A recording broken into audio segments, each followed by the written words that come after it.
All right, welcome, everybody. We finally up in here on Let's Talk. I am so excited to be hosting this show for the first time, and I'm not alone. I got the one and only Godless engineer with me. Let's get started.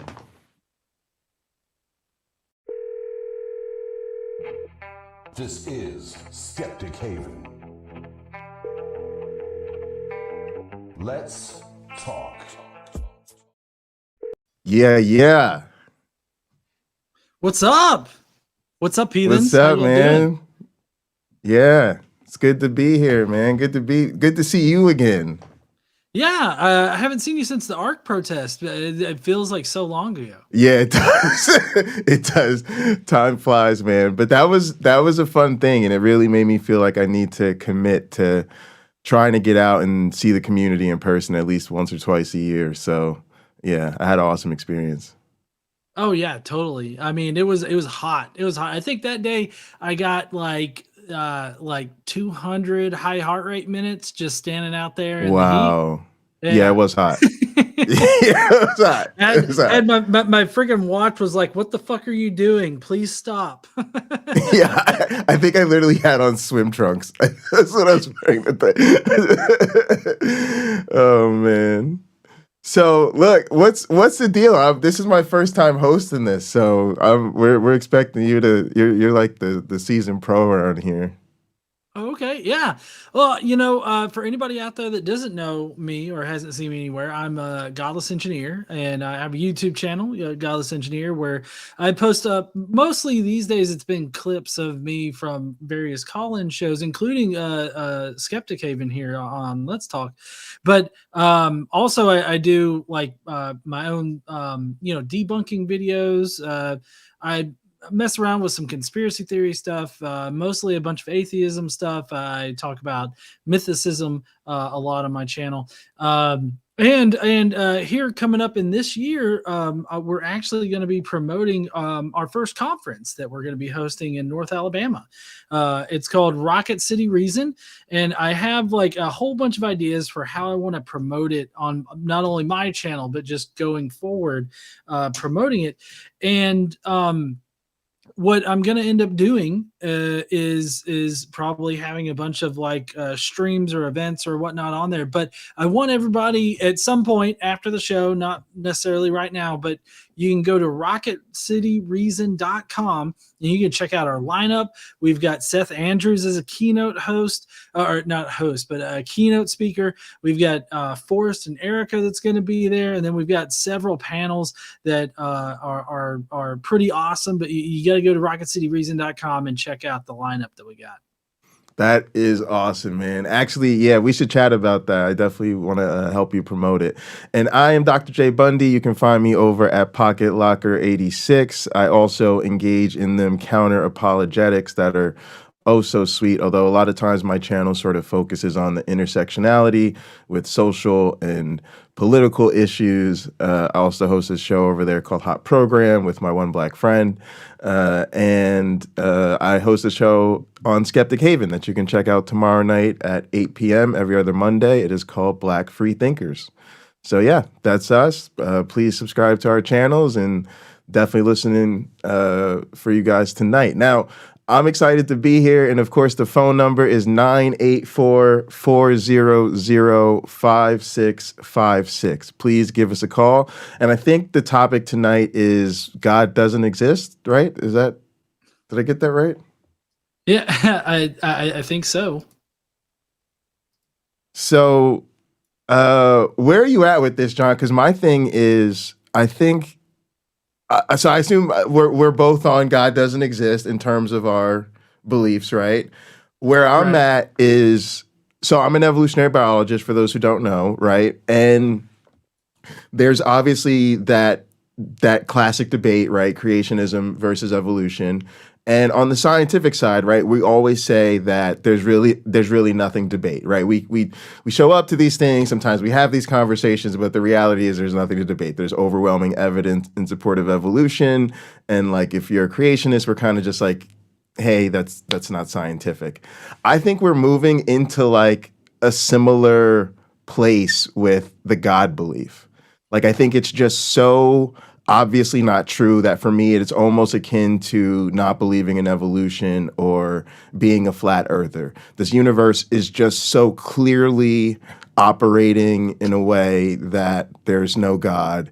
And further, these religions are operating in such a way that they have so much outsized power, especially considering all the damage that they continue to do, that I feel like it's almost on the rest of us to now like shut down the debate. To be like, we had that debate for thousands of years. Like, sorry, y'all just lost. And like, I'm really sorry that you like can't handle that's like emotionally traumatizing for you. But like, we just can't keep going back and forth on this. So where if I were to hit you with that, where do you think?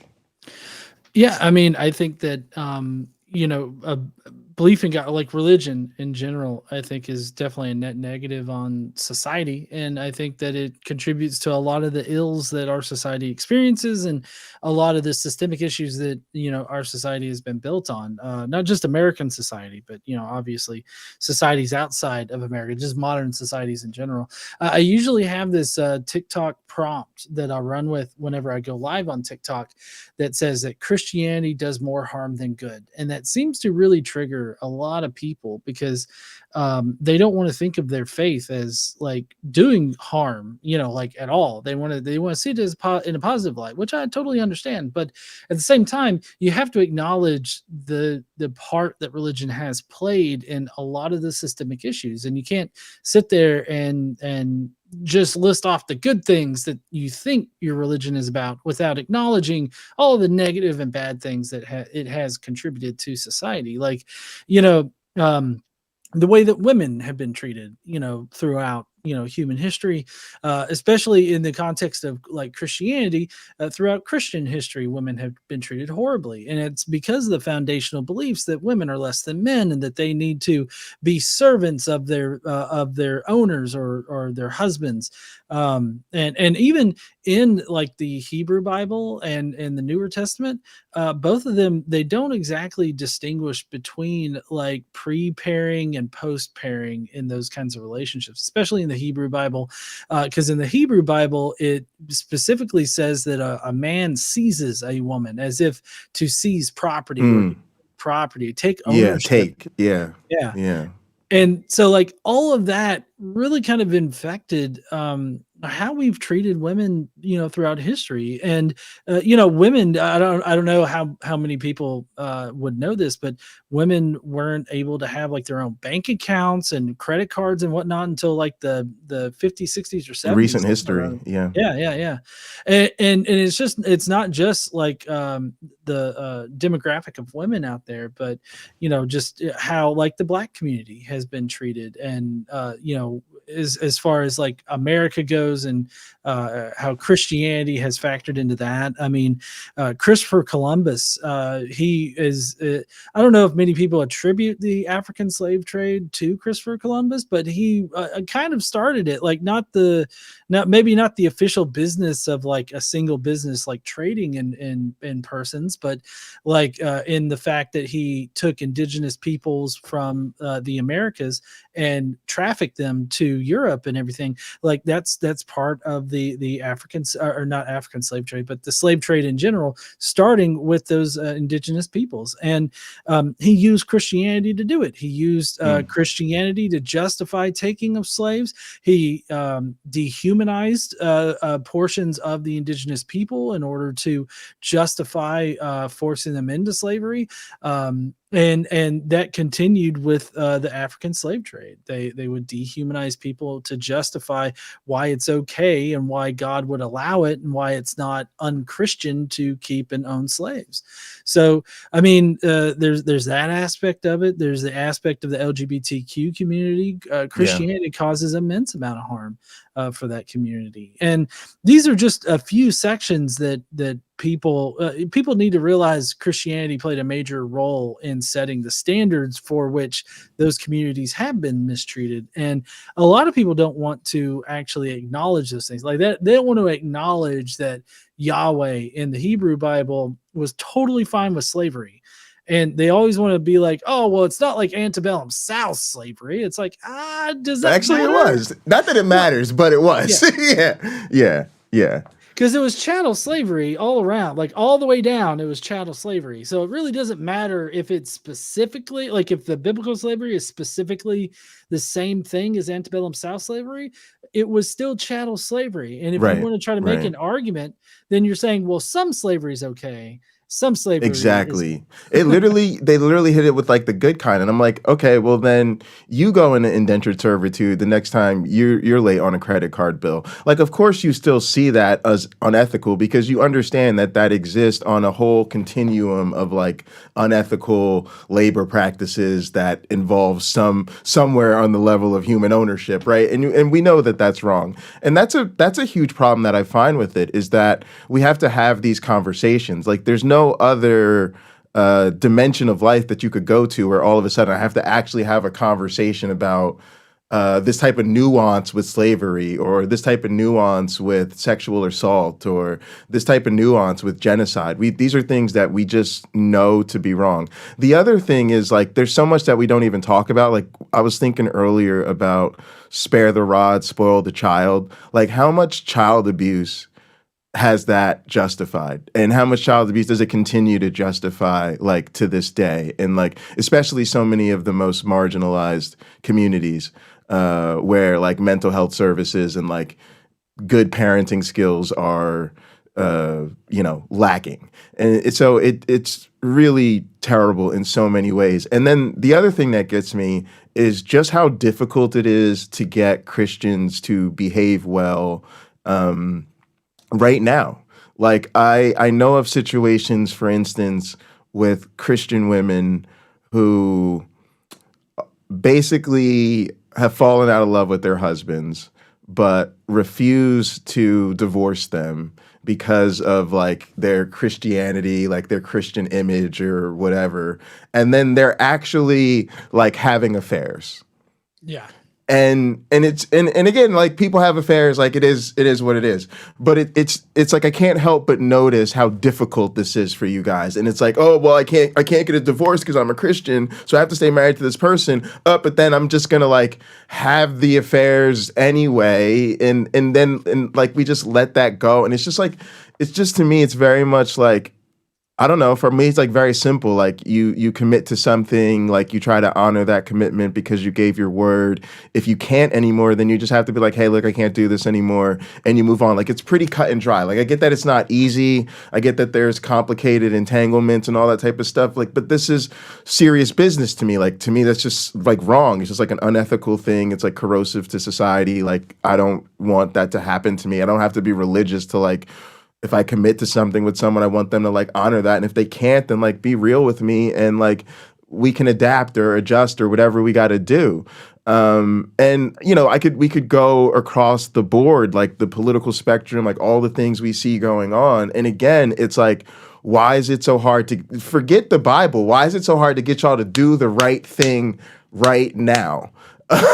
And it really feels to me like it's only because of the religion. If it wasn't for the religion, you wouldn't have this issue around LGBTQ issues. You wouldn't be in this trans panic. I mean, even liberal people who see themselves as like these progressive Christians or whatever, I hear them say things like, well, God don't make mistakes. And, I think these people are confused. So like, don't get me wrong, like they'll vote for the left or they'll say that like you should have rights, right? But in many cases, they don't actually accept or believe the person. And also, a lot of times, they actually do still think it's wrong. Like, they do still think it's sinful, or that, like, they'll say, maybe I shouldn't legislate based on my morality, but they still think it's wrong. And it's like, if it wasn't for this religion, like, they wouldn't have this particular hang up. Or how many times do people say traditional values, and we know they mean something very regressive in terms of, like, gender roles, or, like, a man being over the head over the woman, and all this type of weird stuff that, again, it's like without religion, like you just wouldn't, you'd be like, yeah, men and women should pretty much have equal rights and get paid the same to do the same job. Like this is just uncontroversial, right? But yeah, so it just baffles me, and this is where it kind of flips back to us. It just baffles me that it feels like the rest of us are like allowing them to occupy this space of social prestige and talking about their moral superiority and all of this stuff when it's so clearly not the case. And I start to wonder, like, how much do we really need to be challenging that more directly? Yeah, I mean, I think that we do need to be challenging it, and that's why I try to present like topics that people don't necessarily think about, and kind of put things in a different I guess light for them. Like I usually challenge people on the 10 commandments, because like I feel like most Christians would think that the 10 commandments still apply to their faith. And Yeah. going off of what Cullen actually had put in the chat, that was highlighted, the honor your parents as a broad generalization can be a very toxic trait. And I feel Mm. like challenging people on things that they generally take as being like good things. Yeah, Cullen said, I remember thinking I wasn't able to talk about the abuse I was subjected to by my dad because of that stupid honor your parents commandment. And that's something that I bring up to people that I'm talking with all the time, because they have this romanticized version of their faith in mind, where they put it on this pedestal, and they think, oh yeah, honor your parents. Sure, you're supposed to. You're trying to tell me honoring your parents is bad? I'm like, well, it should come with caveats, and God didn't include caveats there. It's a Right. broad generalization of something, and it's like, well, what if in this case, what if you're being abused by a parent or something like that? What if that's the case? It's like, well, they don't deserve to be respected. Oh, okay. So you mean that there are caveats, there are limits to these things, but God forgot to put in those limits, because God was speaking unequivocally at that point about his statements and everything.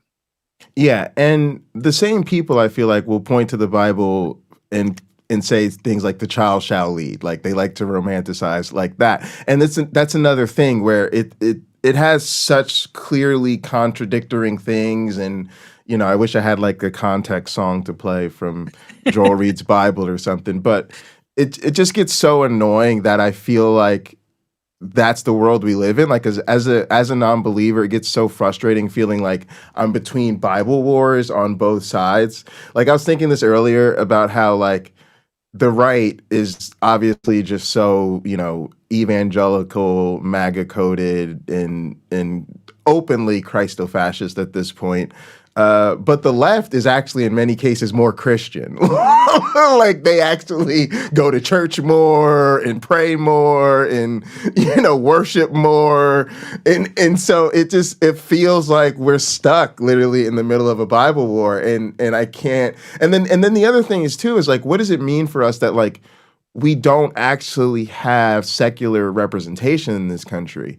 That like literally being an atheist is like the fastest way to get yourself, disqualified from public office. So it's just incredibly frustrating having it feel like even the people that should be fighting for secular reason and rationality are actually afraid to do so and insist on Christian coding everything they do. Like I live in New Jersey, right? And we have like Mickey Sherrill running as the Democratic candidate for governor, and her whole thing is like, look how conservative and family oriented I am, and I was a lawyer and I was a Navy pilot and it's a helicopter pilot or whatever, and it's just like even the left is just like, look at my conservative credentials, right? And it's weird. I know we're Skeptic Haven, we're not promoting any candidate. It's just an observation of the behavior. Yeah. Which I think that we've actually got a caller. Oh, awesome. Oh, my goodness. Yes, please. We really want to talk to people. So let's get it going.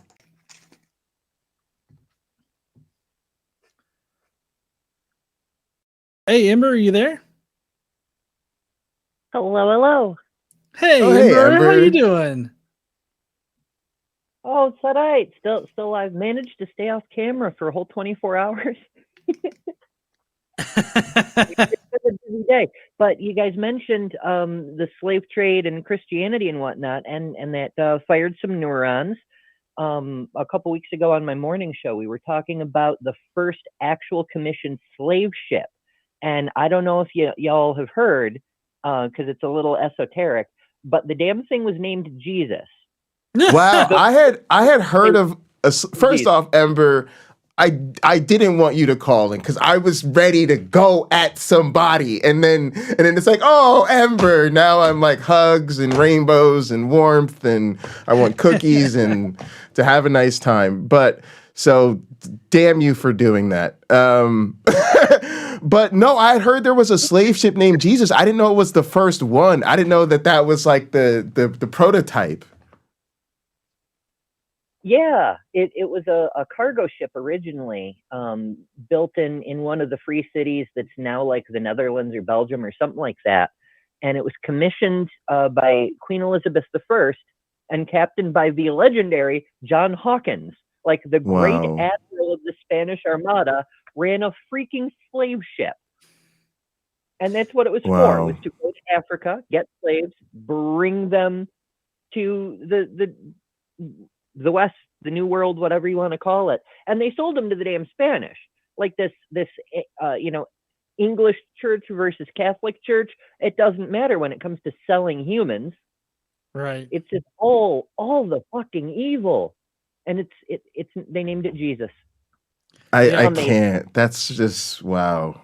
Yeah, I've heard that they use the curse of Ham pretty liberally in order to justify like the African slave trade, like throughout it, and to like because they get, I guess, opposition to like purchasing and owning slaves, but they were like, no, it's fine. God said, fuck these people. Pretty much. It's why I find it so weird when evangelicals kind of will crap on the more esoteric denominations for their history of racism. It's just kind of like baffling to me. But Ember, this is kind of blowing my mind because I didn't realize it was so early and prominent like that. And also it's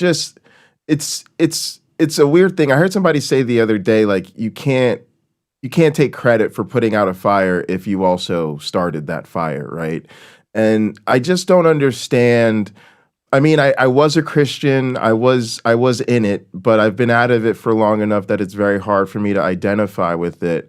And I just don't understand how some people can know this history but still believe somehow that the faith was redeeming. It's almost like saying that all of this stuff was happening throughout history and somehow none of those people read or could understand and get those things from the Bible. Like they must have just been totally confused about the Bible in order to be able to do that under the auspices of Christianity. I think ultimately it comes back to the Jesus thing, right? Like you can keep the people ignorant, but some people have to know what's going on. But there's that central element within Christianity that you can do absolutely any evil, and Jesus will forgive you if you just suck his dick hard enough. I mean, that is the proposition, and I think that immoral. And again, it's just so weird. Well, let's just face it, they're the dominant group in society. And so it's not weird in the sense of the dominant group always sets the tone. The dominant group gets to decide what the laws are, and they get to decide like the unofficial laws too, right? They get to decide the mores and the folkways. They get to decide like what's politically acceptable, what's socially acceptable. And so, this notion of Jesus will wipe away your sin no matter how hard that sin is. I mean, I just watched a video not too long ago of like a Catholic priest talking about the seal of confession and how it does indeed apply to murder because he believes that what Jesus did is enough, including for murder. And it was like they were just totally comfortable being like, yeah, if somebody comes and confesses a murder to me, like it's all good to go. Like I'm not going to do anything about it. And I'm just like, yeah, like I guess that's what we've decided is okay from a Catholic priest. Yeah, that's the doctrine, what God has forgiven, let no man, even the victim's family, hold the person accountable for, apparently. Yeah, it's pretty disgusting, especially when you know that there's such a history of documented abuses. To just continue to advocate for laws that continue to shield you from accountability. And I mean, this is like open corruption, right? Like we literally have the Catholic Church opposing laws that would make priests and religious leaders mandatory reporters because they say that that discriminates against their religious right to not report the most heinous crimes. Again, something that under no other context would we say that that's okay. Well, some politicians, but that's a whole other. Yeah, yeah, yeah. Unbelievable. And people act like this is just, oh, it's just the fallen world, it's the new thing, it's all the sin being introduced by group of your choice or whatever, but it's always been this way. There was the doctrine of discovery. Now there's some accountability. It's not ideal, but it is progress over what we used to have, where if you came from one country, you just owned all the people in a certain part of the world, and if you came from a different country, you just owned all the people in another part of the world. Yeah. Something I want to ask you guys about is it's so hard to reconcile with these things, especially as a black person who used to be a Christian, because our communities are so desperately religious, right? And I feel sometimes like this is the type of stuff I want to like hit people in my community with. Like, do you not understand? Like, I just want to tell them, like, do you not know that there were these slave ships? Like, do you not know that like our people are only this religious because of you know, our history of enslavement? This was forced upon us, and what I know of it is there was a time when they would not Christianize us because of the belief that you could not enslave other Christians, and then there was the rationale changed, and maybe the curse of Ham was very useful to that changing of the guard to like, oh no, actually we should Christianize them. We can use that to justify the slavery and to, and that's why we get like the slave Bible where they like removed Exodus and they removed anything that would suggest the righteousness of a struggle for liberation, which is interesting because Black Christians to me currently identify with Exodus. Like they identify the struggle from being slave to being free as like literally, as literally like a more modern version of Exodus, and it's like they don't even realize that like they wouldn't even let us read that. You know what I mean? Is it even harder to have those conversations, you think, in like white circles? Because that's sometimes my frustration with this space is that like we have so many of these debates and discussions, but they're always like philosophy debates or theology debates, and it feels like we never want to hit them with let's have a conversation about how your religion played a role in all of the bad things throughout history. Well, you're as I see it, you're kind of adjacent to the point in that the whole reason for the hyper focus on the philosophy and the theology and the hermeneutics and all this shit is to avoid talking about the actual practices of the belief system. Wow. William Lane Craig doesn't want to talk about slavery. When you make him, he starts saying shit like, it was a blessing for the children to be killed, actually. He avoids it by hiding in philosophy, but he's not actually doing philosophy. All the other philosophers laugh at his ass. It's just apologetic. The point of apologetics is to avoid talking about the actual point. See, this is interesting because when I think of it, a lot of times I think of it, I sometimes call it like the white boy problem lovingly on my channel. And I say that I deliberately did that because I wanted to take it away from thoughts of active prejudice or active bigotry and think about demographics, right? Just that like when certain types of people get together, certain type of things happen or don't happen, right? Like when I get together with my dad and his friends and there's a room full of black men, like things are going to be different because we're all black guys. And it's not that we're trying to like exclude anybody. It's just like the way the version of Pinochle we play is common in black communities, and the restaurants we order from, or what we're talking about, or what's being watched on the TV, right? It's not that it's just a product of our culture, right? And so a lot of times, especially like as an academic, I think that way, like, oh, when these guys get together, a lot of times these guys they're really into talking about philosophy, and they're really into like deconstructing the Bible. I sometimes call it like the adult Bible study crowd, right? And I got to admit, Ember, that I think even myself, I sometimes don't see it as like a deliberate avoidance tactic, right? I just think of it as like, oh, they just like to talk about this nonsense. But you're challenging me with that, and I think I feel like you're right that it is very deliberate effort to avoid it. I just haven't been willing to like address it. Yeah, I mean, by design, a red herring, an effective one, is something so subtle that you don't see that it's a red herring. You're just like, oh, this is a legitimate thing to talk about. We should talk about this. But it is tangential to the actual subject matter of the harm being done by the religion. Yeah, and I think that that's where we should shift our focus to, because that's where the urgency comes from.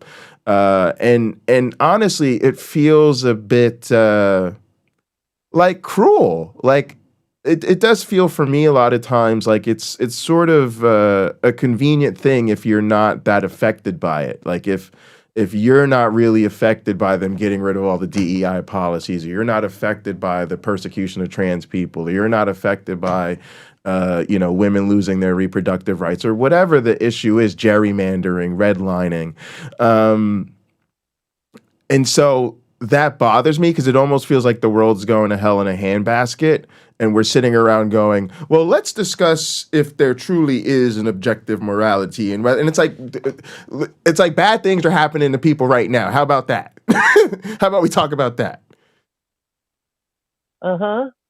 Yeah, we can sit around and sniff our philosophical farts all we want once people are fed and not being murdered in the streets and things like that. Yeah, but I realize the people having the conversations are well fed and housed and not worried about being murdered in the streets. Right. It's a matter of privilege. And I do understand that sometimes we have to engage them where they're at. But we do have to be aware of the fact that even if they don't know it's a red herring, it is a red herring. Yeah. We can engage them where they're at, but then we have to drag them kicking and screaming into what actually matters.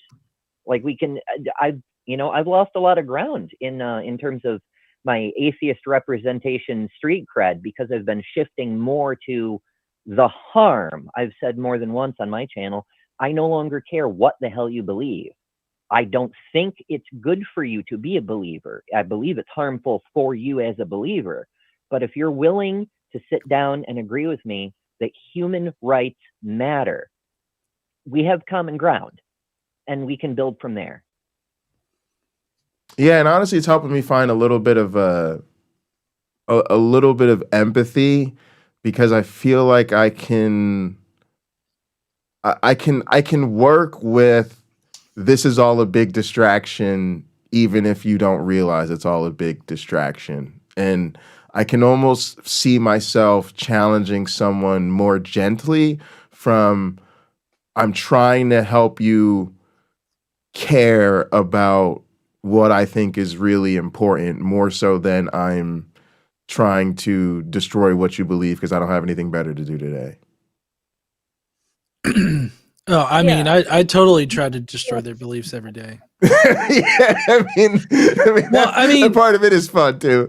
Right. Well, so my tactic generally is to challenge, because I feel like everything that we're talking about, like, it is very important, but I feel like the reason why they feel that way is due to these biblical concepts. And so that's why I try to attack the biblical concepts just directly head on that sort of inform them. Like most Christians, including Christian women, they do not have a fundamental understanding of consent.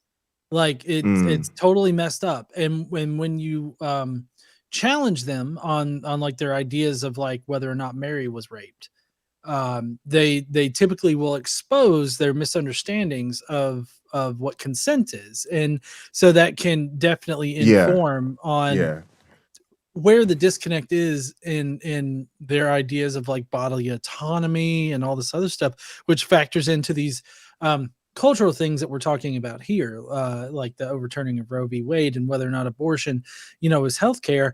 I think the opposition to that is solely rooted in religion. And so, like, if you can find some kind of topic that's really going to get somebody to rethink or recontextualize what they've always thought into something that's a bit more representative of the actual situation, I think that you can use that to your benefit in discussing more contemporary issues, like with Mary being raped by God. You contextualize that with a proper understanding of consent, and then you can pivot that into, do you understand how like bodily autonomy is very important to somebody, and that you probably shouldn't restrict someone's bodily autonomy in this particular context and all this. I feel like you can definitely pivot that into it, and I think that ends up destroying a little bit of someone's faith in the God that they did believe in. Now, I think that results in people developing like a new idea of what their God is or what their God wants, but that is always sort of the first step to deconstructing. It's part of the deconstruction process. And I would say that my goal is definitely to get people started on a deconstruction of whatever kind of faith that they have, because I think that once you get started down that path of deconstruction, as long as you're committed to like fully fleshing out like what you believe and why you believe it, I think that would ultimately end up in leaving religion. And I think that the best way for somebody to exist in our current society and the way that our current society needs to progress is in a secular fashion, without any kind of regard for what makes the cosmic wizard happy. Yeah, I couldn't agree with you more. Go ahead, Ember. Yeah, as I often say, it takes all kinds of different approaches because we never know which thing it is that's going to get through to any specific individual. We all need to be doing our own things with our own voices because there's things we're all good at, that we're better at, that we're the best at out of the whole community. And we need to focus on our strengths and savor our diversity. Like I'm not trying to say nobody should engage with philosophy anymore. Like that's Mark Reed's forte. That's why he and I make such a good team on our debate reviews. I guess I'm saying I'm trying to jump the line and get them to start behaving in a secular fashion, even if they haven't deconstructed yet. Yeah, and I think that's totally noble, and I think that even when we have agreement on what's important, we all have like you said, different strengths, and so there's going to be different priorities about what's the most practical for us. For me, I tend to be like John, which is why I'm always excited because I like his content and stuff, because we're of like mind in the sense that I think it's really important, because I think that the religion is what's keeping people from being more humane, from being better people. And so I feel like it's like this mental block that if I could get rid of, then, it's like all the stuff that I want would be easy after that.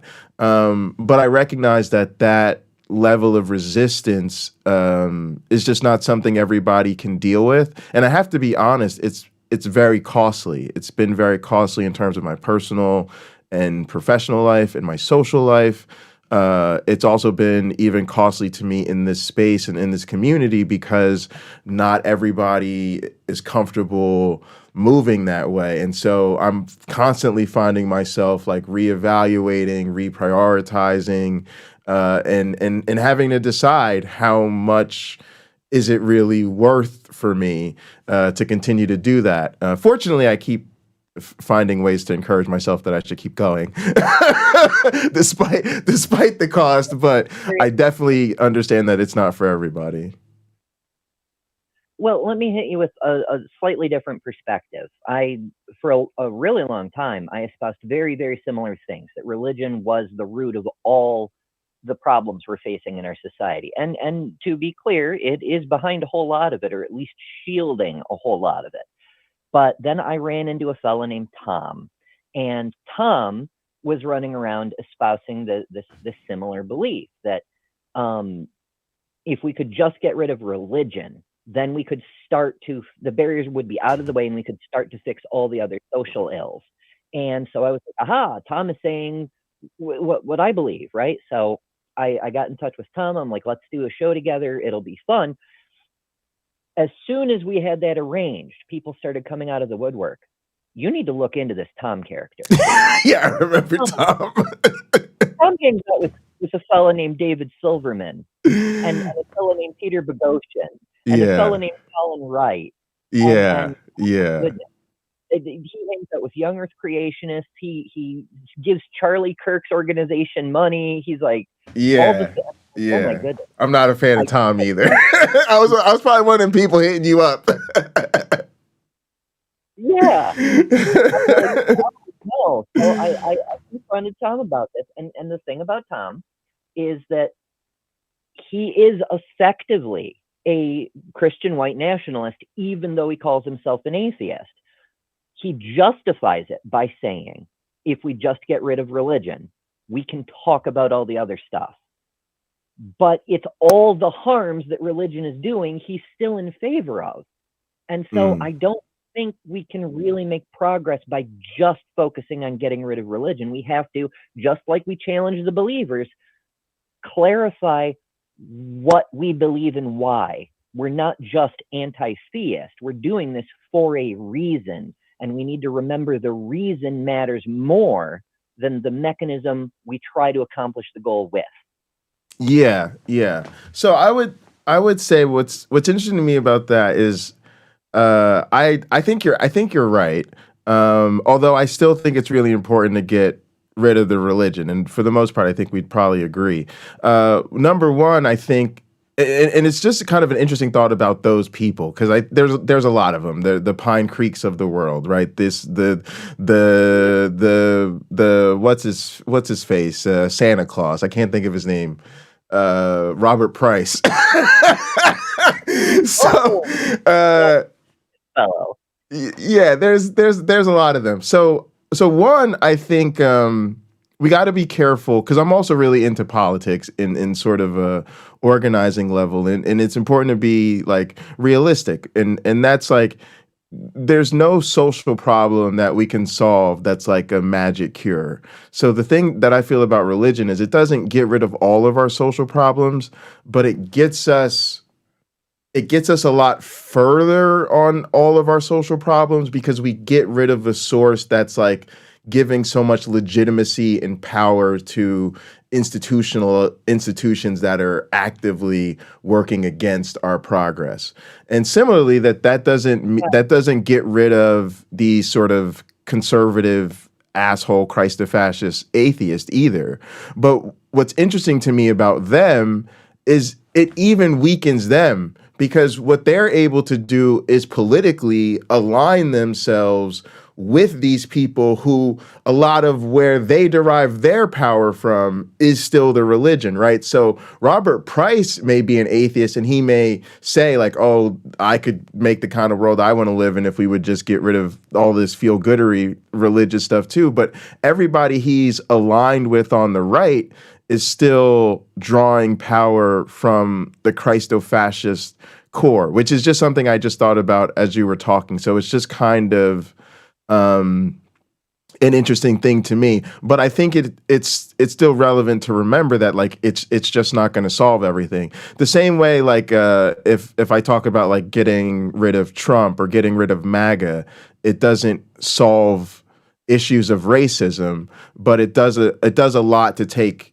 power out of the hands of some of the most powerful racists. And to be honest, even getting rid of racism, which I don't even think is possible, but even if I like had a magic pill that could get rid of racism, it still wouldn't fix all of the problems that marginalized communities have as a result of the history of racism, right? But of course, it'd be a huge step in the right direction. So I just kind of keep that type of thing in mind. Not that I disagree with you in any way.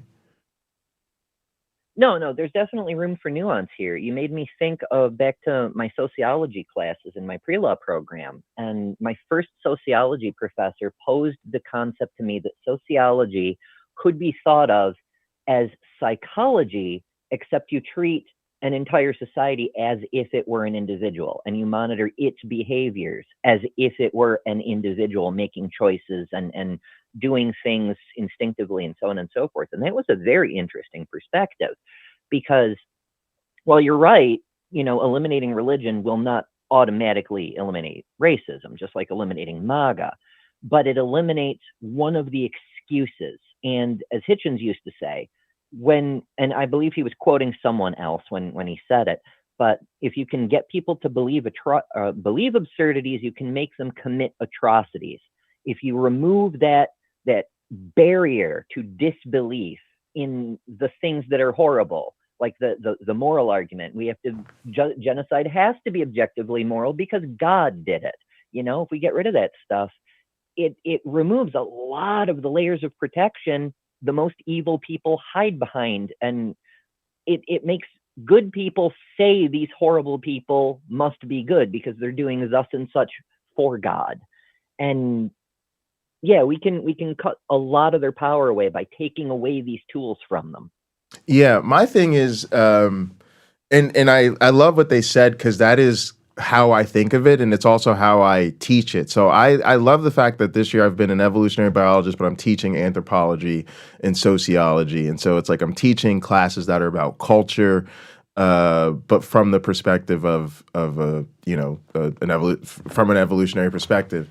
And so I often describe it as that way, like sociology and psychology are very related, but sociology is focused on the group and the population, and psychology is focused on the individual in relation to the group, right? And then anthropology takes that even to a more cross-cultural and deep time comparison perspective. So I think they're totally right. So anyway, my thing is, I don't know how many people, if I put 100 people in the room, I don't know how many of them have issues, let's say, with like LGBTQ people, right?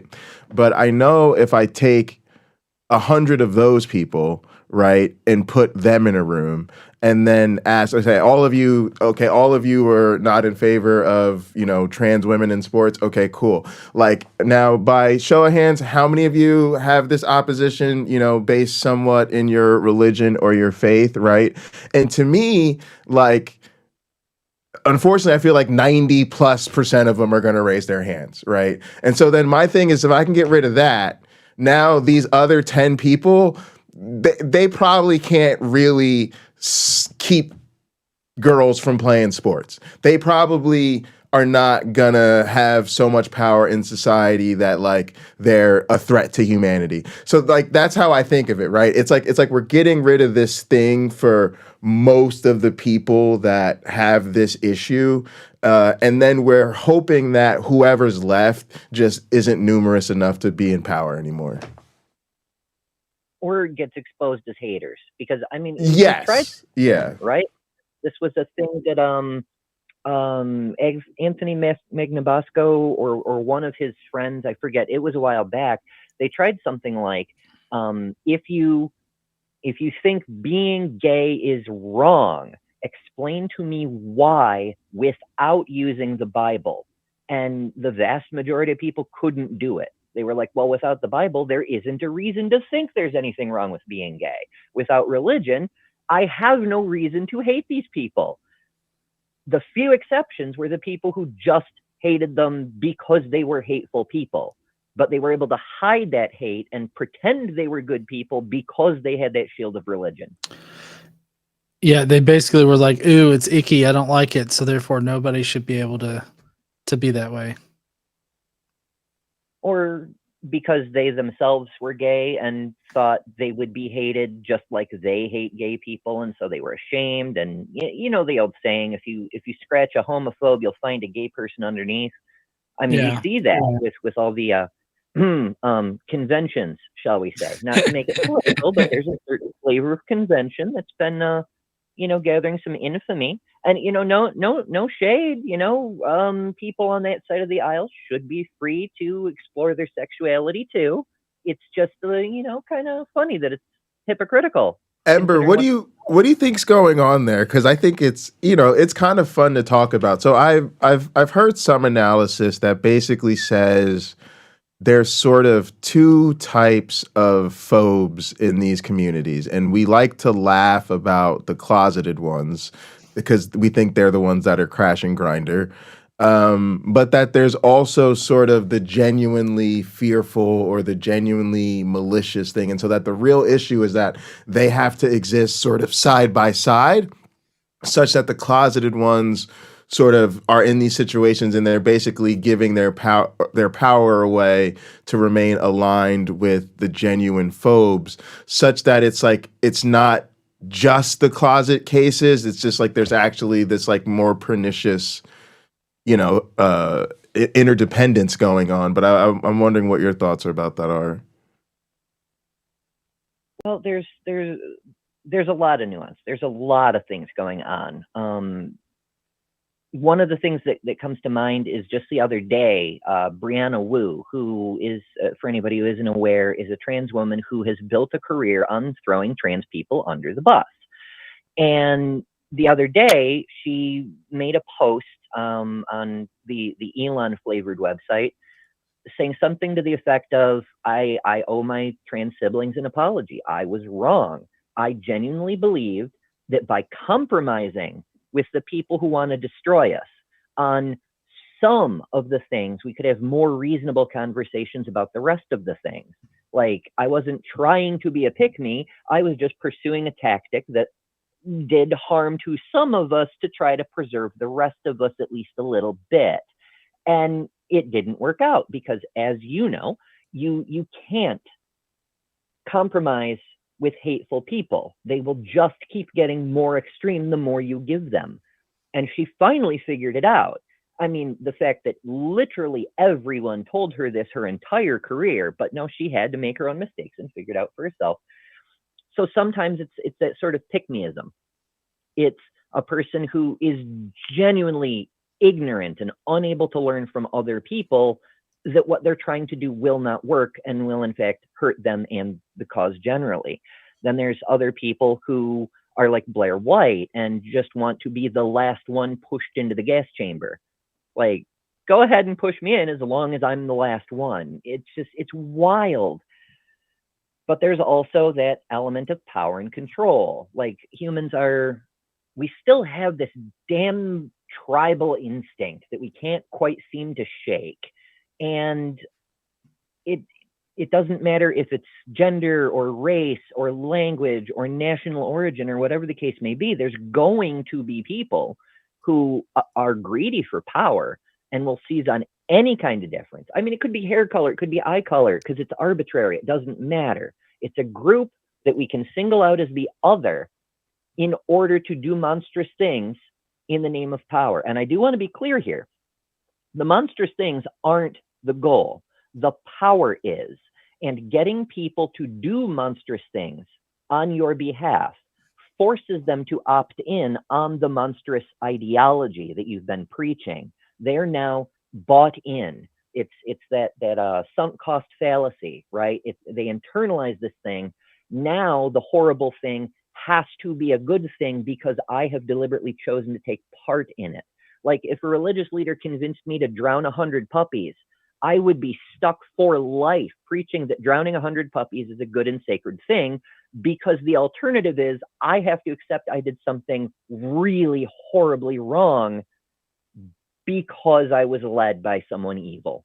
And people just, they don't do that very well.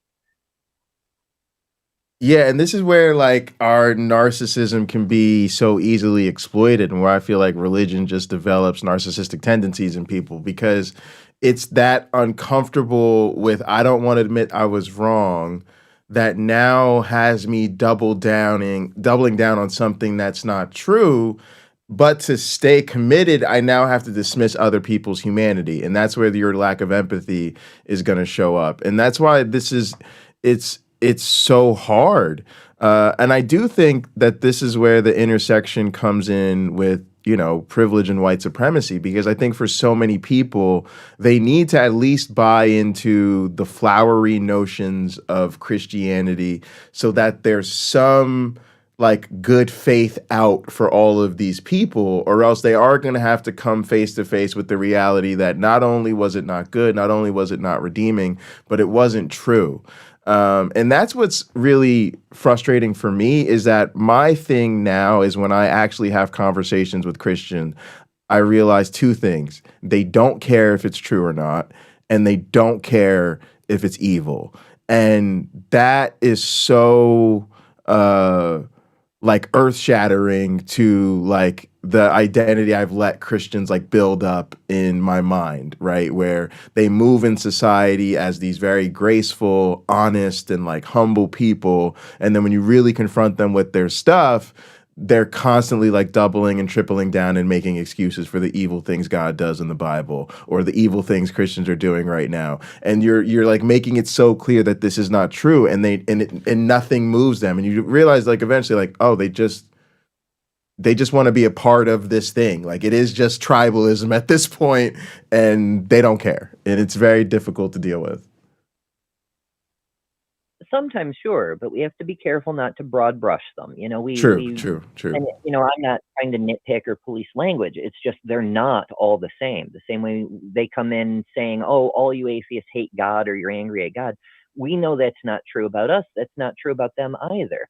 I've run into a number of people over the years who will do something nice or go to great lengths to help someone. And when you say, thank you, I very much appreciate that, whatever, they just kind of shrug it off and go, I'm a Christian. Like sometimes they are good people, even though they're Christian. I would say despite the fact they're Christian, but to them being goodness and being Christian are kind of linked properties. And there's a whole conversation to be had about that. But the point I agree with that. And I do think there are Christians that are good people. What I mean specifically is I think when confronted about their religion, like I just, and I think part of it is the space, right? I think the reality is I'm frustrated that I don't get to have these conversations with Christians in my real life. I think they just avoid the conversations. So a lot of the conversations that we do experience happen in this like sort of weird online space. And so that's sort of what I'm referring to. It's like when confronted with the issues that I think would be faith destroying or would have destroyed my faith. But I know it's not true of all of them because it's not true of the people. It's not true of the people in this community. Like most of the people here are deconverts who did care if it was true, who did care if it was bad, and they didn't want to be a part of that. So I do brush with a broad stroke because of my frustration, but I know that that's not actually the case. Yeah, absolutely. And I mean, I get that too sometimes. I'll say, I'll get into one of my rants on my channel, and I'll be like, oh, these freaking Christians and their freaking magic sky person who hates shellfish and mixed fabrics for some fucking reason. And somebody in the chat inevitably will be like, not all Christians though. And I just kind of want to reach into the chat and slap them and be like, I'm generalizing, not because I genuinely believe that about all Christians, but because these kinds of beliefs only seem to come from Christians. It's, all dogs, not all dogs wear sweaters, but all dog sweaters are worn by dogs. Oh, okay. Right. So I think we have another caller. I just wanted to say that Kyle also asked about, are we going to talk about the organizations that are platforming white supremacy? Can you give us some example? Because that's a rather large sample size. But John, did you want to take this other call? Yeah, we can take the other call. Sorry, Ember. Although Ember, we suspect this might be a troll, so the line may be open sooner rather than later. So y'all can keep talking because I know it's a lot better with calls. Yeah, it's been a great conversation. Appreciate y'all being here for one thing, but also and entertaining the raisings of my sleep deprived mind, and have fun the rest of the show. Yeah, love you, Ember. Good to talk to you always. Yee. Bye, Likewise. Amber. Catch you later. Later on.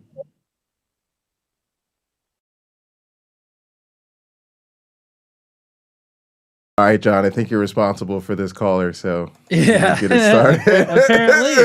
Apparently. I'm glad. Yeah, me too. Hello? Hello. Hey, Liam, are you there? Hello? Are you there? Hey. Yeah. So I was just looking at the post you had on Threads. I Yeah. was talking about how human testimony was unreliable, and then I provided a passage where Paul used 500 witnesses as proof that human testimony is somewhat reliable, and you just said that was completely wrong for some reason without kind of any basis, and I was just wondering why. Sorry, I was trying to find. Oh, here we go. I was trying to find your post there. Yeah. So, you're talking about 1 Corinthians 15, 3-8, right? Yeah, I think so. Okay. Yeah. First of all, before we get to this, you told the call screener that you thought that it was, quote, "It's gay he didn't tell me it was a show." What's gay about that? I don't know. Why It just seemed like Why a are little you using gay as a defensive, like, pejorative? you just reply to me where I'm talking to you. Well, for one thing, okay, can we Like, acknowledge that replying in text on Threads that has a limited character account for such a complicated topic is a little difficult compared to just calling somebody up and talking to them. Yeah, I mean, limited character count, I understand that, but I mean, if this was like a private phone call, sure, that'd be one thing, but broadcasted show, So what? Yeah, right. like, But it was a private what? conversation between me and him, and now it's like broadcasted. Yeah, I mean, you could have easily hung up. I mean, that's fine, and just denied to I mean, call yeah, I in. know, but I just still wanted to respond to him. Oh, okay. Why is it gay? I don't know, a good adjective, I guess. How I don't understand how it could be a good adjective to classify it as a bit gay. Well, what about me saying, "Hey, why don't you call into this show?" seems to indicate that I want to fuck you. Well, you didn't say call into this show. You said, "Hey, call me." Kind of seemed like a private, one-on-one I didn't say it conversation. was private, and you are talking to me, right? So I didn't lie or anything. Are you upset? Are you upset about this? Like, I don't like. Do you not realize that like people have call-in shows and that like the host of call-in shows might like make provocative posts to get people to call into the show? Talk about like what I said in the queue. Okay. Now, I just wondered. I'm totally confused by the whole gay thing Like, because this that seems just rather seems bigoted. personal now, and it's not like really what we were talking about. No, yeah, that's true. But you called I in really being a didn't want homophobe, so I just thought I'd confront you on it a little bit. That's fine. You could be a homophobe. I talk to homophobes all the time. So for 1 I Corinthians mean, if 15, you're really that offended by it, I just, I'm not taking offense. I'm just correctly identifying you and labeling you, which is perfectly fine. Okay, so back to the question though about I 1 don't think Corinthians most 15, people. 3-8. So that right there, it says, "For I delivered to you as of first importance what I also received, that Christ died for our sins." It says in accordance with the scriptures. Do you recall what version of the Bible that you did that you used? No, but I'm pretty sure it's pretty similar for all of them. It's not. It actually is different in the in accordance with part. If we were to be literal as far as the Koine Greek goes, it's actually according to. Like it uses kata in Greek, and that seems to indicate a source, not that it's in accordance with as like it happened and it happened, Well, and that coincides with the the scriptures. scripture The is similar. actual grammar of that section is indicative of we know this According to because of the there's scriptures. Huh? So why are all those witnesses no longer? Okay, so like they're witnesses of the risen Jesus. Still They're says not there were witnesses of like a historical Jesus. What do you mean? Well, so there's a difference between the risen Jesus and the historical Jesus. It says according with or according to, there were 500 witnesses. No, that's just a claim. That's a claim that Paul is repeating here, and even then, Scripture. If we're even- debating Scripture, I think Scripture is a good source. even then, those 500 witnesses witness a resurrected Jesus, not the pre-crucifixion Jesus. Okay. Well, if we're talking about, okay, this is more of like an example, just that human testimony is considered somewhat reliable. They had human testimony that he rose from the dead. Therefore, that testimony should be reliable. That's the conversation we were having. Okay. Yeah, that's a bit pedantic, but just to just to clarify here. So the post, for anybody that doesn't know, I don't expect people to know, but it says Paul insisted knowledge of Jesus comes only through apostles who received revelation.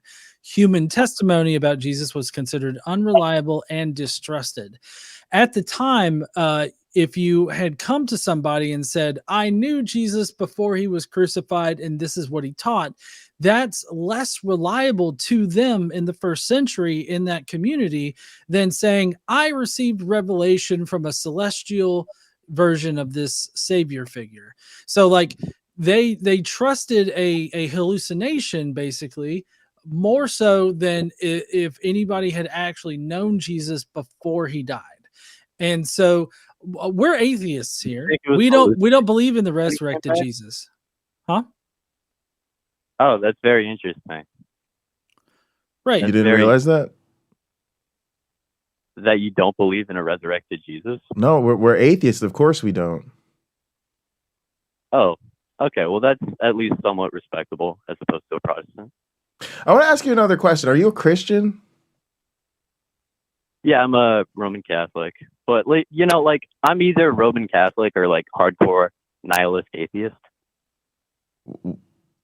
That's a wide fucking swing there. I don't see how those two things would go together. Like, if the Catholics are wrong, like, nothing matters.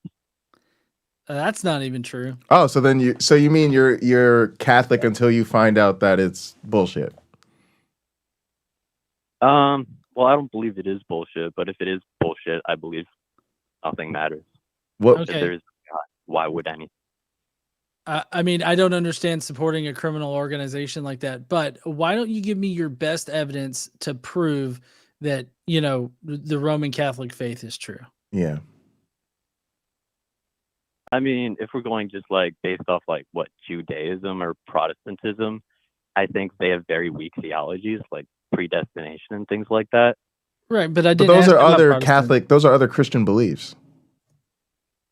Yeah, and I don't know what we're comparing to them to Muslims, Hindus. No, we'd be comparing them to, we're atheists. That means we would compare them to atheism. We would. Yeah, well, you're asking me evidence supporting Catholicism. If we're arguing like theology, we should use other theology, and we have the best theology.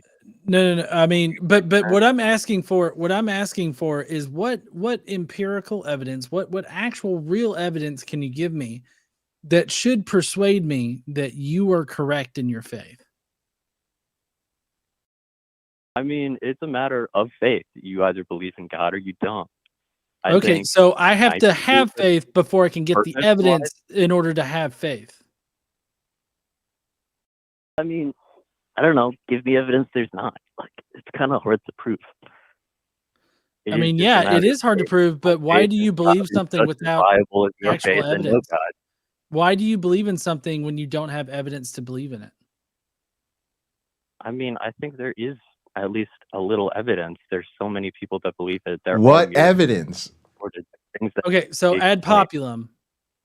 Is that your first line of evidence? Is ad populum? There's so many Roman Catholics out there, and only a small percentage of them fuck kids. So obviously, God is real. You explain all the miracles that have happened. Like, it is like the Bible is a pretty historically proven, supported text. It is not. No, yeah, it's definitely Like, not. like It it's definitely is more not. like Jesus is more a real fictional character. Like if you're gonna say Jesus is fictional, then you should also like admit basically every ancient historical figure was No, fictional. That's that's not. definitely not true. No, that's definitely not true. We have like for example, Alexander the Great. We have bodies. Right. So hold on, Liam. For Alexander the Great, we have coins minted in his visage. We've got busts of him. We've got historical events that could have only have happened because of his existence in history. We have independent eyewitness accounts of him and his deeds in his life that are reliably attested to by historians that source their material in real eyewitness accounts. So that is vastly different than Jesus in that we don't have any eyewitness accounts of Jesus. Sorry, I didn't hear that. I was talking and you tried to interrupt. I don't know. Ask any historian; they'll tell you Jesus was a real person. They will not say that. A historian definitely will not. If they say that, they're not basing it on history. They might say a historian might believe in Jesus, but not based on historical evidence. They're just going to base it on like, Monday through Friday, I'm a historian, and then on church on Sunday, I believe in Jesus. Sorry, John, if you were going to go a different direction with that. No, go ahead, Liam. I mean, we have like, I don't know. There are like shells where shells shouldn't be. There have been mountains that have moved. There have been what? I don't know. People. How do plate tectonics factor into a Jew existing in the first century? Okay, if we want to get back to that, I don't know. I was just talking like miracles in general. Oh, miracles in general. Okay. Was prepared for like a debate. I'm sorry. First of all, you responded to an account on Threads called Godless Engineer, and you didn't realize that person was an atheist. And now I didn't realize I would have a scheduled debate online. Oh, this was definitely not scheduled at all. Well, we didn't prepare for the debate either. We didn't know you would call with this particular question or topic. So we're all just here having a conversation. Mm-hmm. So Liam, let me ask you this sincerely. Do you care if Catholicism is true or not?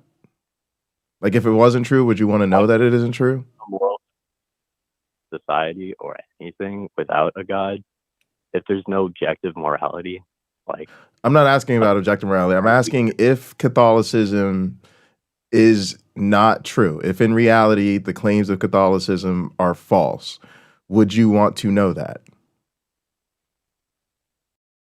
I would want to know, but I think I already know the truth. I think it is true. Okay, and what gives you that indication? I don't know. I just have faith. I have faith in God.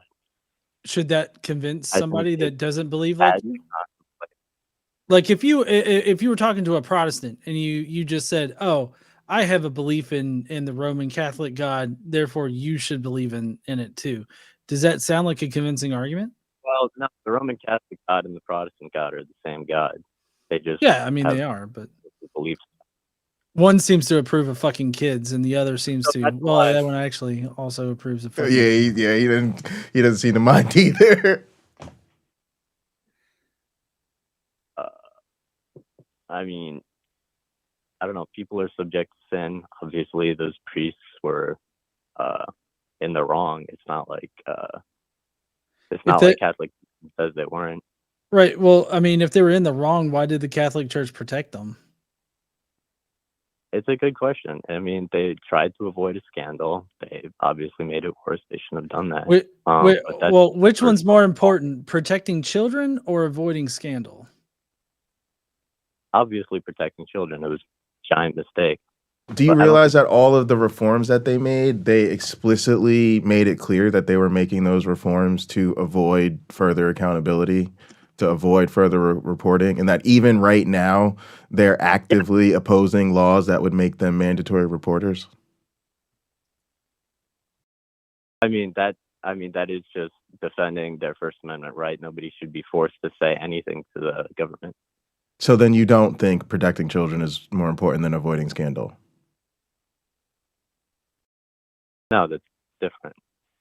How are they different? You're saying they should have the freedom to avoid scandal, that we should not interfere with their confessional obligations with our pesky accountability. But that doesn't mean they shouldn't have. The priests that did those things weren't under the seal of confession, so therefore they would have no reason to like keep those things from the police. Well, no. So you're misunderstanding like where the seal of confession really kind of comes into fact here. Who would the priest confess to? Another priest, but I don't think those priests really were confessing.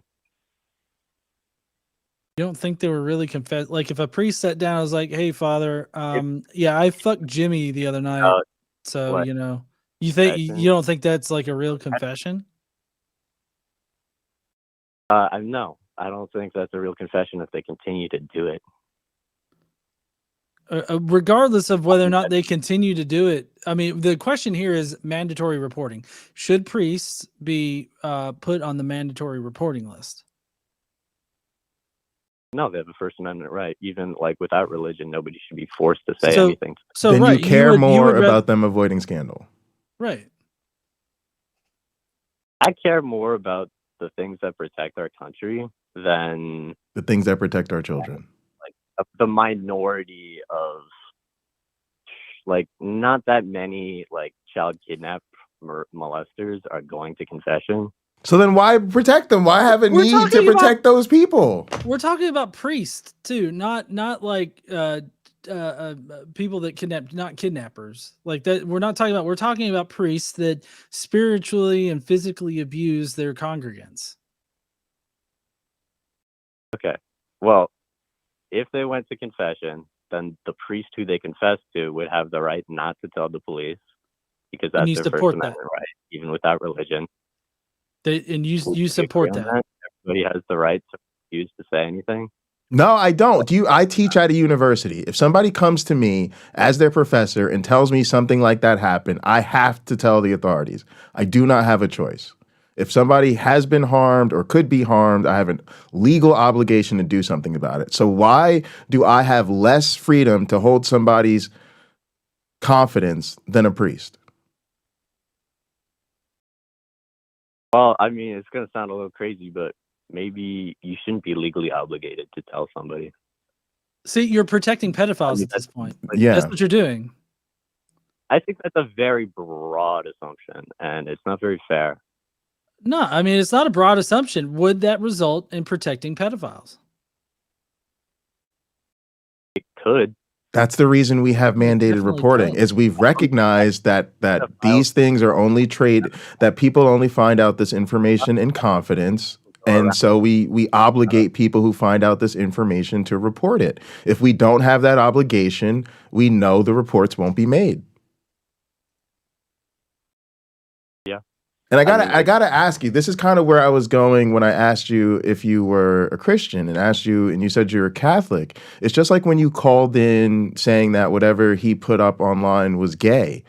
Like, I just don't understand how this is an advertisement for your faith. I have to admit, I'm very unimpressed with your behavior. I think you called in with a homophobic slur, like as though this is like 25 years ago and we're in high school. I get it. I grew up in a time we used to call stuff gay. It didn't mean it was homosexual. It meant it was not cool or that something you did made you a loser. But I don't understand why a religious person would behave this way. And now you can't seem to condemn the practice of protecting child predators. You have to like justify that it's okay because your religion, you keep telling us your religion can't function without this ability to protect predators. And I don't understand how I'm supposed to have this conversation and hang up this call and go, you know what? I should become a Catholic. Yeah.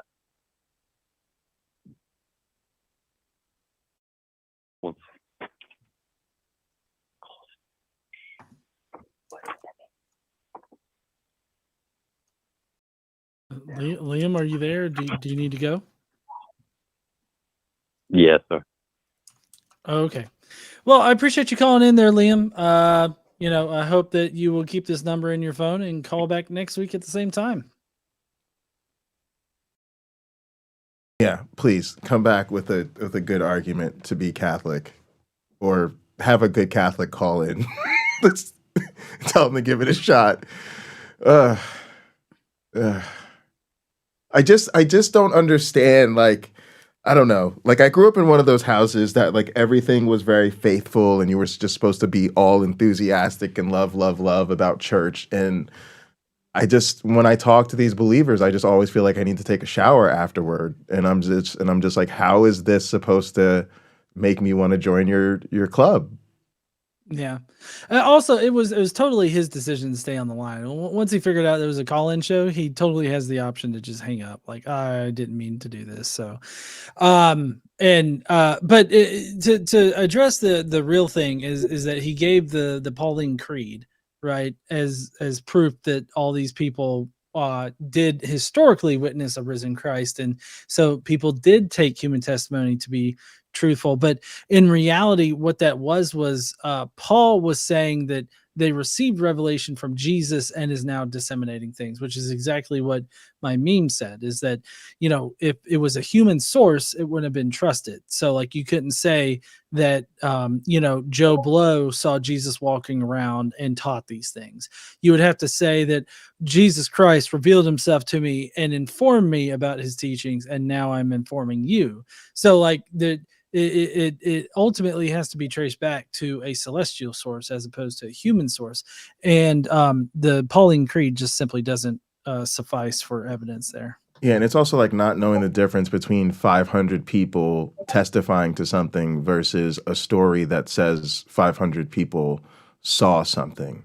And again, like, it clearly doesn't work. Like, this is the thing. Like, do you think that all of these Christian ministries throughout human history just didn't tell people that there's a story where 500 people saw the risen Jesus? Because if it was just like, I'm supposed to tell you there was a story where 500 people saw the risen Jesus, and you go, oh my goodness, you just knocked my socks off, I guess I'm a Christian, there would be no other religions. And so for thousands and thousands of years, people have heard this story that 500 people saw the risen Jesus, and they were like, what's for lunch? So like, I don't get why I'm supposed to be impressed by this. Yeah, true. I don't know why I should be impressed by it either. So it just seems seems rather ridiculous. And also the whole 500 thing could be a typo, like just a small mistake, because it's like one letter off from it being appeared over the Pentecost as opposed to appeared to 500 people. So like, it could even just be that Jesus appeared over a period of time that they called the Pentecost. Yeah, and you know what it is? The people that I'm used to with Christianity, that whole Pentecost thing, that like matters to them. And there's this thing that they believe in called the Holy Spirit, and they at least act with a certain amount of like social restraint that's supposed to be evidence of like the Holy Spirit working in their lives.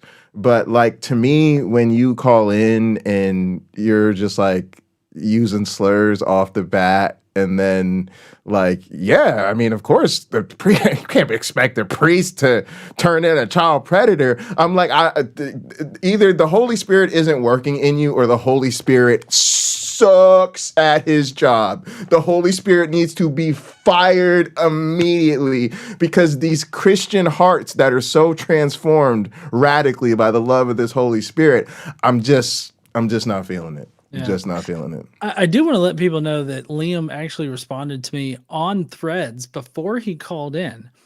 And he says, all right, bro, I don't see why you can't just reply here unless you're scared you'll look stupid when you lose, but okay. I feel like in that exchange, I am not the one that looks stupid. Yeah, and David Cullen called out at least you're not a Protestant, like being half Irish, that kind of hate is just disgusting to me. Yeah, that's just, It's so weird, that whole thing. And even like both sides of it are weird. Like the Catholics looking down their nose at evangelicals and like evangelicals treating Catholics like they're not even Christians. Like it's all quite rich. All quite rich. And we interrupted a perfectly good call with Ember for that madness, but it was kind of fun.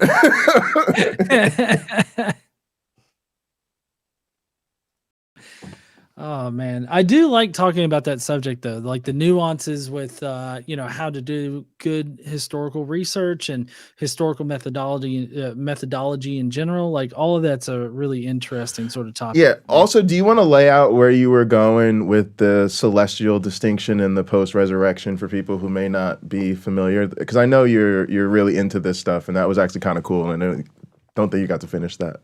Yeah, so like obviously there's a difference between Jesus before he resurrects and after he resurrects. Even in the theology of Paul, there's a vast difference of before and after, which is he gave an allegory for it in Galatians 4. I believe it's 4. Yeah, it's 4.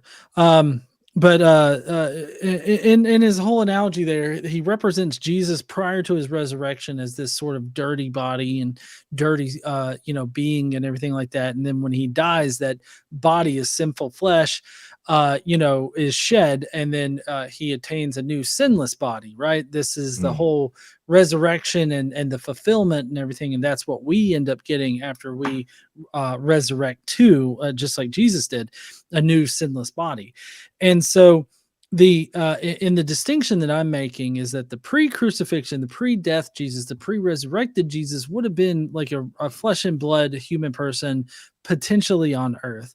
The post-resurrection Jesus is only revelatory. So like there was, according to Paul, at least in Paul's eyes, there were no like post-resurrection appearances like on earth. It was all like revelation that was given to him.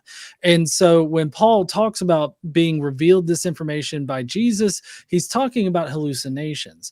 And so when you're talking about hallucinations, obviously people can have different ideas or different, pictures in their minds about what this person would have looked like.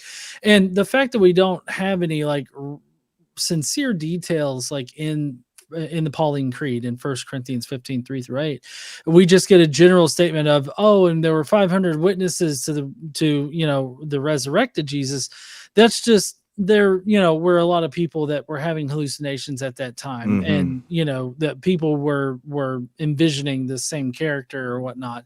Not that they had the exact same visions or anything like that. So there's a pretty big distinction between post-resurrection Jesus, who's purely a celestial figure that is only revealed to people, as opposed to the pre-crucified version, which potentially could have been a real historical person.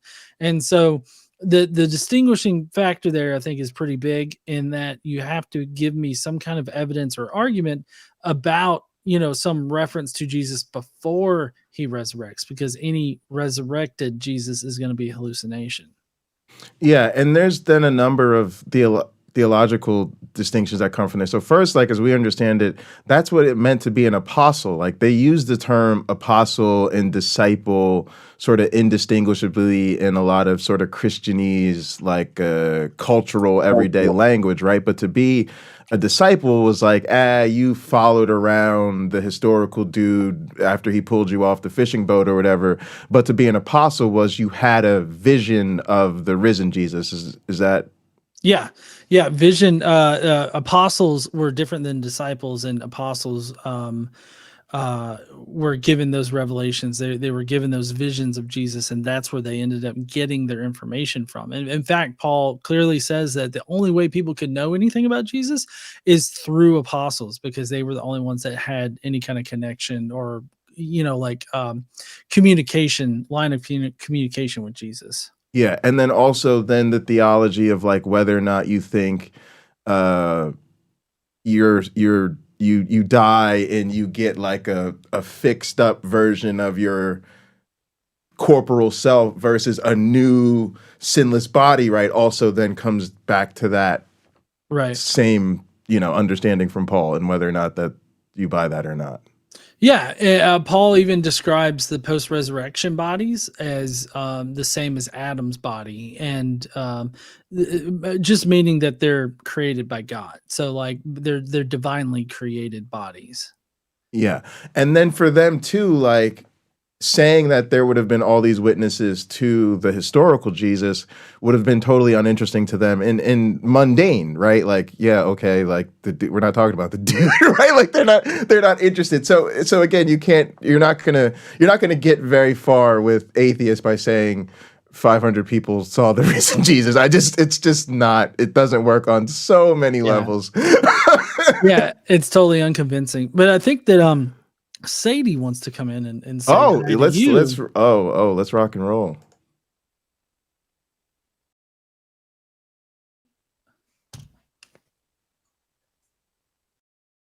Oh, nope. After show. Oh, got it. Okay. Yeah. No problem. But yeah, gang. So as y'all can tell, one of the things you can really do is like just help promote this show, whether it's on social media or Discord servers or other channels. But yeah, we want to take callers and we want people to call in. So you can definitely help promote the show and hopefully get some more people to call in. But yeah, the lines are open, 984-400-5656. I'll eventually have it memorized and sound cool when I say it, but I do want to mention that we are putting on a new conference here in North Alabama called Rocket City Reason Con. And we have a website, rocketcityreason.com, where we are going to be hosting a lot of great people. We've got Seth Andrews as a keynote. We've also got Forrest and Erica as keynotes as well at the end of the day. And then we have various panels that are going to be going on in between there. On Friday night, we've got a social event where it's going to be an Alabama barbecue. that sounds so good. Yeah, and then a drag show after that. So barbecue and drag show is what we're going to have. Oh, that's awesome. And then, go ahead. No, I was just gonna say, like, we've got some time. Why not talk about your event, man? So tell us like how you decided to organize this, and tell us some of the things you think are unique about the experience coming to Alabama for this. Well, I mean, obviously it's like coming to a third world country, but Huntsville is different than the rest of Alabama because we're more purple in nature and not so much like hardcore conservative. We've had this idea for a while, and we just had to find the right time to do it where we were in a good position to do it. And because it takes, a lot of capital in order to get it off the ground. And so we decided like we're going to do it this year. We're next year technically, but we're going to start planning for it, and we're going to get everything together for it. We're really going to do this because we've wanted to hold one here in North Alabama for a while because we just really haven't seen any here. Apparently there was one before, but it was just a one-time thing. We wanted to have one up here because we just don't see like atheist conferences in Alabama. And what's going to make this different is it's technically a 3-day event. There's only one like conference day, but like I said, we've got the Friday night social where it's really just a bunch of community building. So is the idea you come in on Friday then and go to the social, and then Saturday is the conference day? Yeah, and then we do have an event on Sunday where we are going to be taking a tour of the U.S. Space and Rocket Center. Cool. Yeah, that's why it's Rocket City. Mm-hmm. Yeah, that's dope. Yeah, well, I mean, the Saturn V rocket, the boosters were tested here, and they helped develop like all of the technology for, They were built here. Tested also, but tested and built here. Thank you, honey. And so that we're known as the Rocket City because of NASA's integration into Huntsville and how active we were in the Apollo missions as well as the Mercury missions and everything like that. And so that's why we're known as that. And so we've got the U.S. Space and Rocket Center, and we're actually holding the conference in the hotel that's on the Space and Rocket Center sort of like property almost. It's just right there adjacent to the U.S. Space and Rocket Center, and we've got like a group rate for the tour that we're going to be doing. It's a self-guided kind of like just visiting, but as a group, we're going to be going over there and spending the day at the U.S. Space and Rocket Center. But Friday night is meant to be like a community building kind of thing where we have the barbecue, we've got the drag show, and then we've got sort of like a game night that happens afterwards, where it's just really about networking and getting to know people in the community. And then Saturday we've got a full day of like panels as well as speaking parts and everything like that. We're going to culminate the entire thing with a live the line call-in show. We've got Jimmy Snow and Arden and the people over there at the line. We're still working out who all wants to come, but we're going to be hosting a live call-in show there, so that's going to be Saturday night. And also there's going to be an open cash bar, like for the nightly stuff. And then on Sunday, we've got the U.S. Space and Rocket Center. So the website is rocketcityreason.com. You can go there. We've got our schedule up. I'm working on getting speaker details up so that people can see who's all speaking in case you don't recognize somebody. And, we've got our early bird sort of special running right now where you get $15 off the Saturday. And so, we're really hoping to get this off the ground so that, we can start hosting more regularly, potentially every year, possibly. So, we're just really excited to start building more of a community here in North Alabama. Yeah, I think that's awesome, and it's really important work. And so a couple things that I feel like I've learned recently. So one is I think everybody should really try to come to something. My goal now is to do it once or twice a year. Obviously it's going to come down to finances, and if you can't afford to travel or can't afford like conferences and things like that, we certainly understand. But if you can, like it just makes a huge difference to actually get together with people from this community in person. I know it sounds corny, like we need to get together and be in the same room and hug each other, but we need to be in the same room and get together and hug each other. Like for a lot of us, we don't have this community IRL. I don't have an atheist circle here in this part of New Jersey. I don't have like atheist friends I can just call up and go hang out with at a bar. So these events are the only way for me to meet people that I feel like I've known for years. Even you, like I felt like I've been watching your stuff for years and made a difference to now meet you and now feel like we actually know each other. You know me too, right? And now it feels like you're my new buddy or whatever, and we can build from there.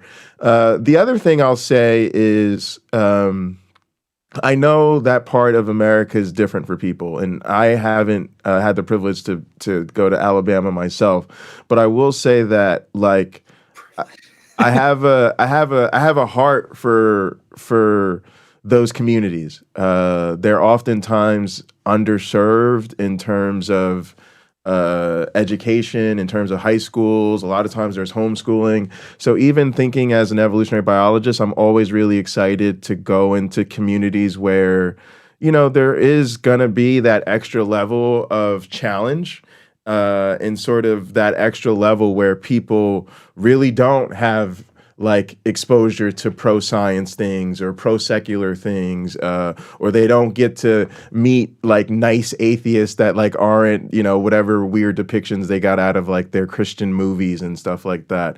So I would say that like it actually makes a difference that we show up in communities like this and that we don't just hit like the tourist destinations and like the big cities, but that we actually go into the communities where I feel like there's the need. And then also I do feel like smaller towns and smaller like rural communities in America, like people are different because their communities are different and like people need each other. So when you're in those communities, like everybody knows everybody. And so I actually love traveling generally throughout rural America because people are nice as hell. And you realize it's not like the fake you get on the East Coast. It's like, no, people actually need their fucking neighbors. They know if somebody gets stranded on a fucking back road, like they got to help them because help might not be coming for another 30 minutes if I don't. Yeah, I'd be super excited to go and meet people and like to genuinely experience the culture there. I know you guys got some good ass barbecue. We can do that. And I'm sure like people know how to have a good time. So yeah, I definitely think people should go, and I'm going to look up the information and try to promote it on my channel as well. Yeah, and I mean, Jay, if you can make it out, it's next year, October 23rd to 25th. So I mean, if you can make it out, that's plenty of time to plan. Oh yeah, if you can make that's it plenty out, of time to plan. we'll definitely put you on the website as a special guest. Yeah, for sure, man. Let's talk about that. I'd love that. Okay. I'd love Cool. that. Yeah, that'd be awesome. Yeah. So I'm here. I'm up in here. So let's get a little spicy, y'all. Talk to me about your experience over at the line versus your experience at Skeptic Haven. Like, what do you think, man? Well, I mean, I love all the call-in shows. I love it when people call in and they want to challenge me on things. I also love it when people call in and they just want to be shitty, because then I feel like it really does benefit people to see somebody stick up for not only themselves but also other communities. I mean, I've had to stick up for plenty of communities that I'm not a part of, but that's because I care about those communities, and I think that those communities need to see that we're in this together, and that I'm an ally. I'm gonna be somebody that's gonna stand up for you, and I think that that's a very powerful message to send to people. And it's tough putting yourself out there, like not only on the internet but like in phone calls where you don't exactly know what to expect. You really have to kind of think on your toes a bit and everything, and that can be kind of difficult and daunting for some people. But I mean, honestly, I feel like I've been doing this for a while, like 14 years now, but almost 14 years. It'll be 14 years next year. And I feel like I've got a pretty good grasp on most of the topics where I can think on my feet. But I mean, all of the call-in shows are great. We get fantastic calls on occasion. Sometimes it's kind of like a desert as far as calls go. So it's all about trying to see who we can get to call in. And it's the conversations where somebody calls in and they're genuinely curious about having a conversation that are the most productive. And I think that there have been great conversations to be had on all of the networks, that do these things. Yeah, me too. I really actually enjoy the call-in format. I think I definitely like it more than like the straight debates. And it even has advantages, I would say, over the reaction content. I'd love to see more collaboration. Because I feel like the Line's doing so well, and the Line's a business, right? Like it's a for-profit company, right? Yeah. And Skeptic Haven's like a non-profit, so I don't know. Maybe we could do some collaboration there or something, because I don't know. It's not like Skeptic Haven's trying to like take your business away or something. But yeah, I'd love to see people like on the different channels and like building community that way. I think it's super fun. One thing I want to ask you is because I'll tell you, so like, Neil, I don't know, Neil wasn't available tonight, so they kind of asked me to they just pulled me off their bench. I'm on the Skeptic Haven roster, and I would love to do more call-in shows just because I feel like I don't get the opportunity to actually talk to people as much as I'd like to. Like, I'm always reacting to content or just doing my own thing, and I'd love to actually have conversations. But one of the things I'm concerned about, and I think maybe even some of my mods would be concerned about, is what do you do to keep your community the type of vibe that you want to have in your space on your channel, knowing that you're doing these call-in things where you could be inviting a lot of different type of people into your space, right? And I presume you don't want that to just become like anything goes. You know what I mean? So how do you balance that out? Well, I mean, I think that most of the time when I'm on other shows and they promote me in the comments or whatnot, either live comments or after the fact, generally, like, only the people that are really kind of interested in what I have to say are going to come over. It's usually not it's not usually the people that are very contentious with me. So like if anybody that's interested in the topics that I talk about and that I'm passionate about, they come over, they'll subscribe. And if they don't watch, then, I eventually fall off, of their stuff. So, Right.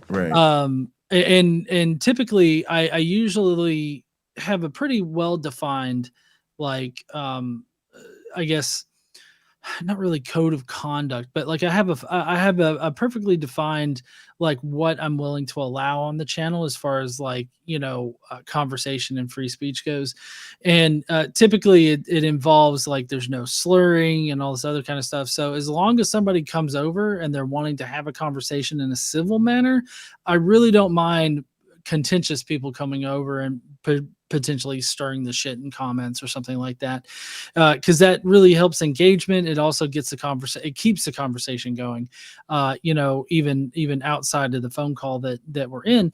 And I guess just maintaining that line and not compromising on it, not allowing people to break it and everything like that, I think is going to be key.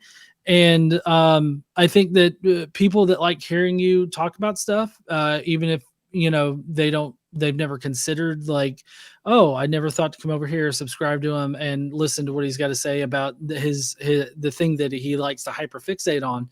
Right.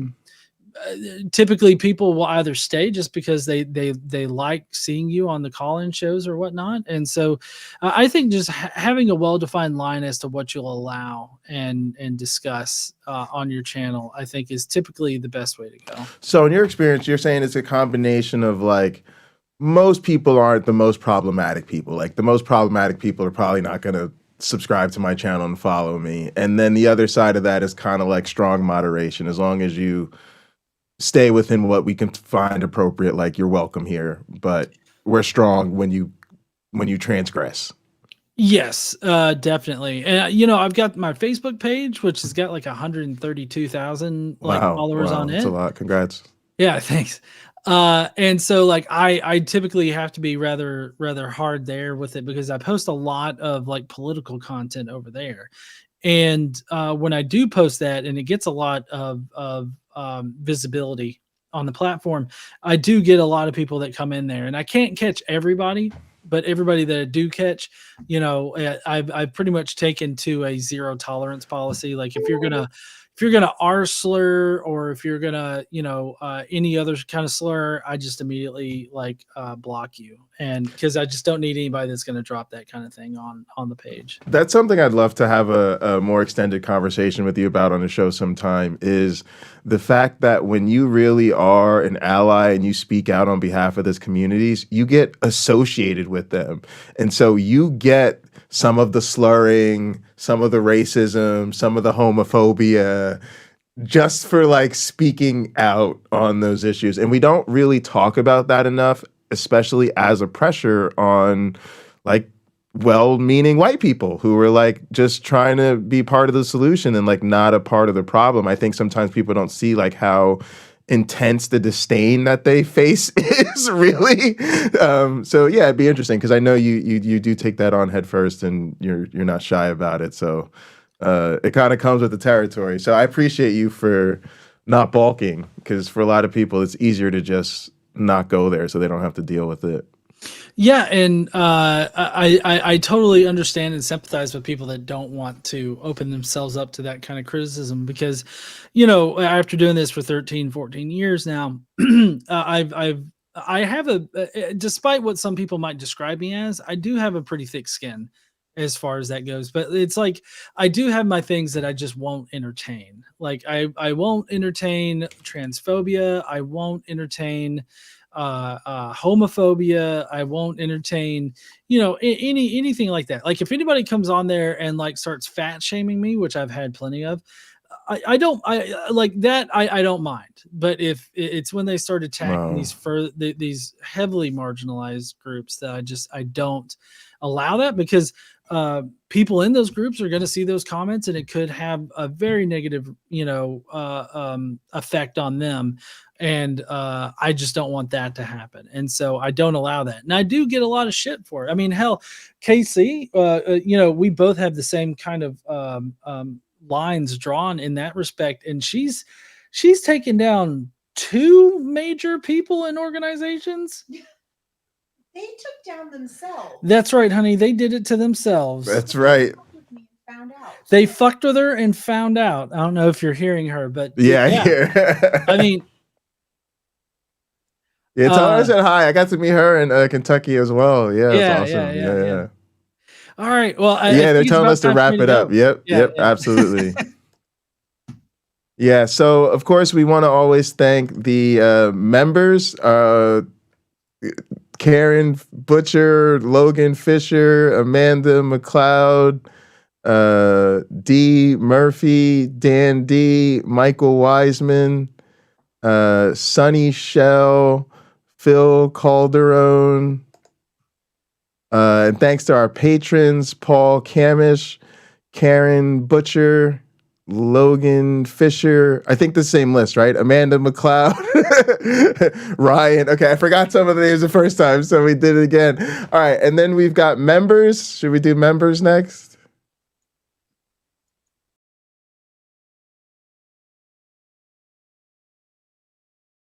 All right, hang on.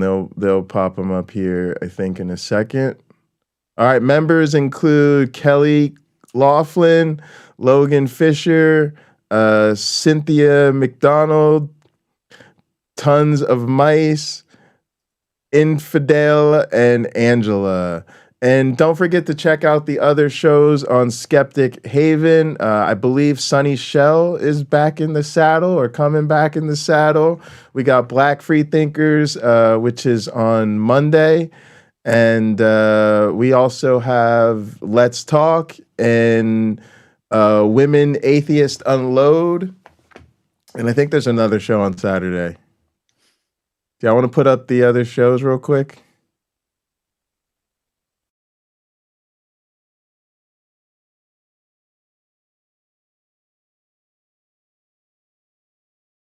Wes doesn't have that list anymore. Okay. Did I forget any shows? Women Atheists Unload, Let's Talk, Black Freethinkers. I think that's most of them. I think so too. There's a couple that aren't playing right now, but I think you hit all of them. All right, cool. Well, thank you all so much, gang. We really appreciate it.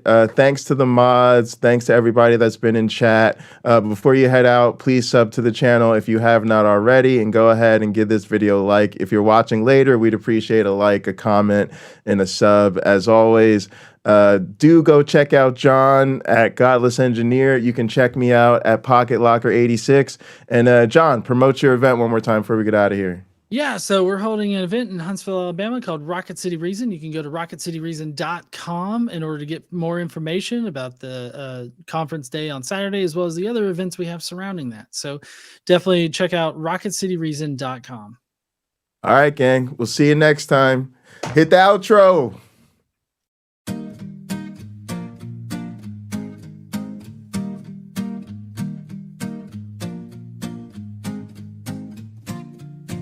I once knelt in candle glow and bowed my head so low.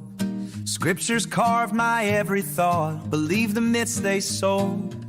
But questions whispered in my mind when stars began to shine. I traded ancient dogma in for reason's brighter light. I'm walking out of shadows, letting science guide my way. Secular horizons open with each dawn of day. From myths and tales of old to truths we learn and find, I choose human compassion and a free, unbound mind.